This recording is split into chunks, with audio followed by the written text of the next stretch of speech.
vođa koji je stao na čelo naroda u teškim vremenima. Kako je sretan kad vidi ovo što mlade djevojke čine, jer to je ono o čemu je snivao i što je htio. Govorio je mladima: hoćete li igdje na svijetu naći kršnijega, krepčijega, zdravijega i bistrijega naroda kao što je naš narod hercegovački?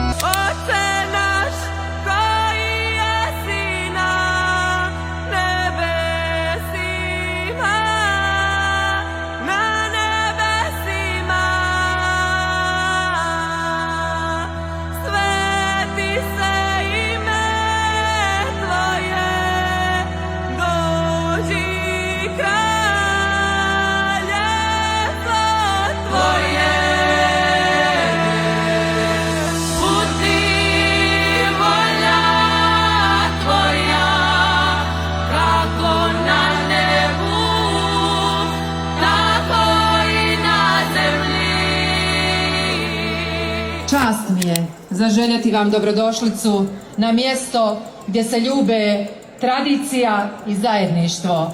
Dobrodošli na prvi etno festival Didak.